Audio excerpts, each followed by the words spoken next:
আজকে আমি আপনাদের সাথে শেয়ার করব কুমির সম্পর্কে এমন 10টা তথ্য যা হয়তো আপনি আগে কখনো জানতেন না।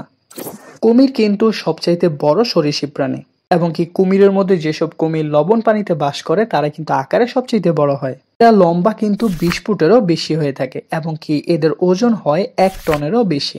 ইউরোপ, উত্তর ও দক্ষিণ মেরু ছাড়া পৃথিবীর সব জায়গাতেই কিন্তু কুমির দেখা যায়। কুমির সাধারণত 30 থেকে 40 বছর জীবিত থাকে। তবে লবণ পানির কুমির কিন্তু 60 থেকে 70 বছরও জীবিত থাকে অনেকে বলে থাকে। ডাইনোসরদের সময়ে কিন্তু কুমির ছিল, তবে সেগুলো আকারে ছিল অনেক বড়। লবণ পানির কুমিরদের চোয়াল কিন্তু অনেক বেশি শক্তিশালী হয়ে থাকে।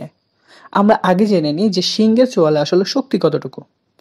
সিংহের চোয়ালে কিন্তু শক্তি হচ্ছে মাত্র 134 কেজি এবং কি একটা কুমিরের চোয়ালের শক্তি হচ্ছে 1678 কেজি।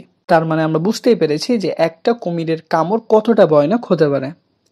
কুমিররা কিন্তু অন্ধকারে বেশ ভালো দেখতে পায়, এই জন্য তারা কিন্তু শিকারটা রাতেই বেশি করে থাকে। কুমিররা যখন ডিম দিয়ে থাকে তারা কিন্তু ডিম দেওয়ার আগে মাটিতে গর্ত করে 30টা থেকে 70টারও বেশি ডিম পেড়ে থাকে। ডিম পাড়া শেষে গর্ত ভরাট করে দেয়।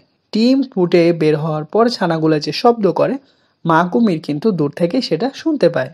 কিন্তু এই ছানাগুলা কিন্তু বেশি দিন আসলে জীবিত থাকতে পারে না এবং কি এই কুমিরের কিন্তু মৃত্যুর হার অনেক বেশি থাকে, কেননা অন্য ধরনের পাখি, সাপ, হায়না এবং কি অন্য প্রজাতির কুমিরগুলো কিন্তু এই ছানাগুলোকে খেয়ে ফেলে। এমনকি অন্যান্য সরীসৃপ প্রাণীর মতো কুমিরও কিন্তু শীতল রক্ত বিশিষ্ট প্রাণী।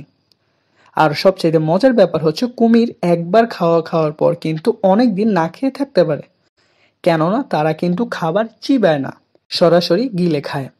তো আজকে আমি আপনাদেরকে জানিয়েছি এমন 10টা তথ্য কুমির সম্পর্কে যা হয়তো আপনি আগে জানতেন না। আশা করি এরকম আরো ভালো ভালো ভিডিও আপনাদেরকে আমি উপহার দিতে পারবো। সবাই আমাকে ভালোবাসা দিবেন, সাপোর্ট করবেন। আসসালামু আলাইকুম।